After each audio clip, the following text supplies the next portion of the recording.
दोस्तों, एक बार फिर से आप सभी का बहुत बहुत स्वागत है मेरे चैनल यानी कि नंदिनी एंड आस्था के चैनल में। तो शाम का समय हो रहा है और मैं बनाने जा रही हूँ बैंगन और छोटे छोटे टमाटरों की सब्ज़ी।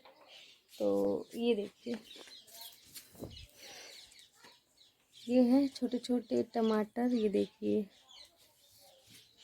और ये सारे ही टमाटर मैं इन सब्जियों में डाल रही हूँ। सब्ज़ी ना बहुत खट्टी खट्टी बनेगी, तो आज शाम को यही बनाना है मुझे। और आस्था को देखिए खेलने में लगी हुई है। ये इसने ये बक्सा ले लिया है, इस बक्से में ही सारा सामान इसने अपना खिलौना भर के रखा है। और अभी डॉल डॉल को कपड़ा डॉल सजा रही है, डॉल को पहना रही है कपड़े। तो शाम का समय हो चुका है, गर्मी बहुत ज़्यादा हो रही है, तो मैं सोच रही जल्दी खाना बना लूँ। क्योंकि गांव में ना कीड़े भी गिरते हैं। जब अंधेरा हो जाता है और रोशनी जहाँ तहाँ होती है वहाँ कीड़े आते हैं। तो वही मैं सोच रही थी कि खाना बना लिया जाए।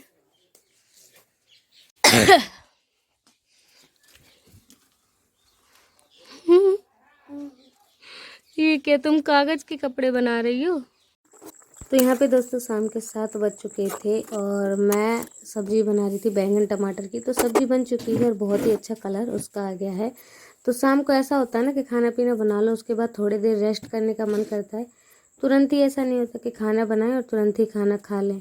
एक तो पूरे दिन के थके हारे ना शाम को ही खाना बनाने के बाद बिल्कुल फ्री हो पाते हैं कि चलो अब खाना बन गया, बिल्कुल फ्री हैं। तो यहाँ पे मैं कूलर लगा रही थी और दोनों खटोली जो है बिछा रही थी। तो कूलर का तार इन बोरियों के नीचे दब गया था, वही बोरी को उठा के तार निकाल रही थी। और वहाँ जो बोर्ड हमारा था ना दीवार पे, उस बोर्ड को हमने धरती पे ही रख लिया है और धरती पे रख के और कूलर का तार लगा दिया है। तो बहुत ज़्यादा गर्मी लग रही थी, तो एकदम से शांति मिली जब कूलर चला। क्योंकि अगर दिन में कूलर चलाएंगे तो गर्म हवा देगा। अभी जाली नहीं लगाई है इसमें, इसलिए।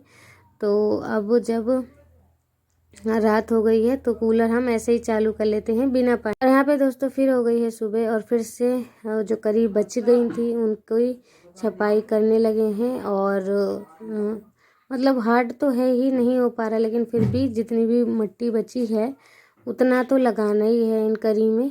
जितनी जगह में हमारी खटोली बिछती है वहाँ तक में तो करी में छाप मतलब कर दी है, वहाँ कचरा नहीं गिर पाएगा।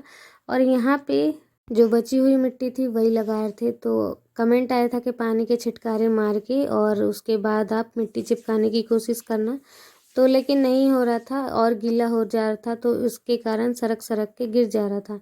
ये है कि थोड़ी सी टाइट मिट्टी ज़रूर लग जा रही थी, लेकिन गीली मिट्टी और पानी छिड़क के अगर जो मतलब छाप रहे थे तो नहीं हो रहा था।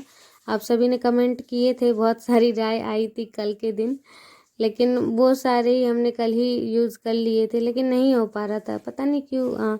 मैं बताऊं, इनके बीच में जो ऊपर की छत है वहाँ पे मिट्टी से ही छत बनाई गई है और वो मिट्टी ना घुन गई है, मतलब कि ख़राब हो गई है। और उन्हीं के कारण नहीं लग पा रहा है ये मिट्टी। जहाँ जहाँ बाँस है वहाँ वहाँ तो लग जा रहा है, लेकिन जहाँ जहाँ पत्तियाँ आ रही हैं ना वहाँ नहीं लग पा रहा था, क्योंकि वहाँ पे वही वाली ख़राब मिट्टी है ऊपर की, इसीलिए वहाँ पे मतलब ये वाली नई मिट्टी नहीं चिपक पा रही है धूल के कारण। कमेंट ये भी आया था कि आप शीट लगा लीजिए, तो मुझे नहीं लगता कि शीट वैसे महंगा भी पड़ता और शीट चिपकता भी नहीं। अगर चिपकता तो फिर कुछ दिन बाद छूट जाता, लेकिन ये मिट्टी अगर एक बार मतलब लग गया तो उसके बाद नहीं छूटेगा। और बस इसे छापने की देर भर है, थोड़ा सा मेहनत ज़रूर है, लेकिन उसके बाद ही परमानेंट लगा रहेगा।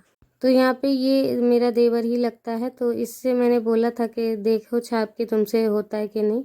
और तो फिर इसने कहा कि ठीक है मैं ही छाप के देखता हूँ। तो अभी आस्था के पापा तो थे नहीं, तो मैं और यही हैं दोनों, और ये छाप रहा है और मैं ब्लॉग बना रही थी। तो जैसे तैसे छाप दिया। ये भी मतलब इसका भी दिमाग ख़राब हो गया था, बार बार देखिए उखड़ के गिर रहा है। तो कल सभी का, मेरा दिमाग ख़राब हो गया था, आस्था के पापा का तो बिल्कुल ही दिमाग ख़राब हो गया था। उन्हें तो बहुत ज़्यादा ही गुस्सा आ रहा था और मेरे को गुस्सा आया भी था, फिर भी मैंने कंट्रोल करके अपने हाथ पैर धो लिए और चली गई थी। लेकिन इन लोगों को बहुत बुरा लग रहा है कि जितना मेहनत कर नहीं रहे उससे ज़्यादा तो ये बार बार उखड़ के गिर जा रहा है। लेकिन फिर भी जैसे तैसे हो ही गया। और अब नहीं छापना मिट्टी, अब जो जितनी करी बची हैं इस तरफ की उसे छोड़ देंगे और यहाँ साड़ी का ही कपड़ा चाहे लगा देंगे, चाहे ऐसे ही रहेगा। लेकिन जहाँ पे हम सोते थे वहाँ तक का छप गया है, तो ये बस अच्छी बात है। तो दोस्तों ये वाली करी भी छप गई है, ये भी छप गई है और ये भी देखिए मिट्टी से छप चुकी है और वो भी छप गई है, उसके बाद भी छप गई है। तो इतनी सारी करी छप गई है, लेकिन अब इधर के लिए मिट्टी नहीं बची है, कम है क्योंकि मिट्टी और इतनी सी ही है मिट्टी, तो रहने दे रहे हैं। अब कल देखेंगे कि कल क्या क्या काम हो पाता है। आज तो यहीं पे एंड कर देंगे इन सब कामों को। पूरे कमरे में छींटे हो गए हैं, छींटे आ गए हैं हर जगह। ये ऊपर ऐसे चिपकाने से ना सारे नीचे में छींटे हो गए हैं। और कल यहाँ पे दोस्तों प्लास्टर करने की तैयारी करनी है, आस्था के पापा भी बोल रहे थे।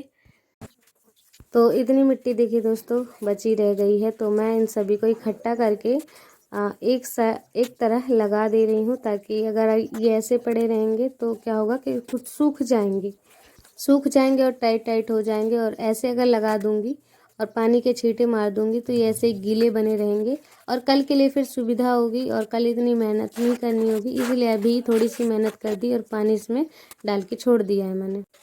और अब दोस्तों दोपहर हो गई थी, तो चूल्हा की पुताई कर दूंगी और उसके बाद देखेंगे और भी काम। खाना पीना वैसे सब कुछ आज सुबह ही बना लिया था, उसके बाद ही मिट्टी का काम कर रही थी। तो यहाँ पे चूल्हा नहीं लिपा था उस समय, तो अब मैं चूल्हा लिपने आ गई हूँ, क्योंकि अगर चूल्हा ना लिपो ना तो पता नहीं बहुत गंदा सा दिखता है और पूरी जगह धूल मिट्टी होती रहती है। और चूल्हा लीप दो और पोछा लगा दो तो उसके बाद यहाँ पे सफाई बनी रहती है, आप चटाई बिछा के आराम से सो सकते हैं।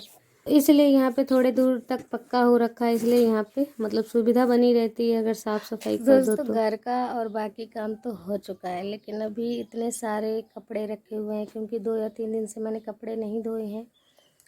तो 2 या 3 दिन के कपड़े रखे हैं और बर्तन रखे हैं, अब उन्हें साफ करना है। और दोपहर का टाइम निकल चुकी है, अब मन नहीं कर रहा कपड़े धोने का, लेकिन धोना पड़ेगा, मजबूरी है, क्योंकि कपड़े फिर ज़्यादा हो जाएंगे और भी ज़्यादा गंदे हो जाएंगे। तो अब जा रही हूँ कपड़े धोने और ये कमरा कल से चमक जाएगा और इसमें हम लोग रख देंगे, बिस्तर वगैरह लगा देंगे जब इसका प्लास्टर सूख जाएगा तब। तो यहाँ पे मैंने धूप तो बहुत हो चुका था, लेकिन उसी धूप में बर्तन धो लिए हैं और बर्तन भी ज़्यादा ही हो गए थे, तो बर्तन धो के रख लिए थे, इनके पानी निकल गए हैं और अब इन्हें मैं अंदर किचन में रख दे रही हूँ। और जैसा कि आपने थंबनेल देखा कि मैं मतलब मेरी एक ख्वाहिश है कि मेरे पास भी एक वॉशिंग मशीन हो, तो हाँ ये बिल्कुल सच बात है। बहुत सालों से ही मेरी यही ख्वाहिश बनी रही है कि मेरे पास एक वॉशिंग मशीन है और मुझे हाथों से कपड़ा कभी ना धोना पड़े। बहुत ही मजबूरी में आके कपड़े धोती हूँ, आप सभी को पहले भी बताया है मैंने, लेकिन नहीं है मेरे पास वॉशिंग मशीन। लेकिन एक ख्वाहिश है कि काश मेरे पास भी एक वॉशिंग मशीन होता, तो बस उसमें चला के छोड़ देती तो कपड़े अपने आप ही धुल जाते और निचोड़ने का फिर बाद में निचोड़ लेते। तो मम्मी के यहाँ तो है, मेरी मम्मी के यहाँ वॉशिंग मशीन है। मैं भी सोच रही हूँ लेने का, जब मेरी दूसरी या तीसरी यूट्यूब पेमेंट आएगी तो मैं वॉशिंग मशीन ही लूँगी। यहाँ पे दोस्तों नहा धो के आ गई हूँ, आस्था भी आ चुकी है अपनी दादी के यहाँ से और खाने में है दाल करेला रोटी चावल है ना। तो आस्था को बहुत पसंद है ना चावल, दाल चावल। आस्था पसंद है दाल चावल? हाँ बहू हाँ। तो चलो खाते हैं और ये रहा खाना।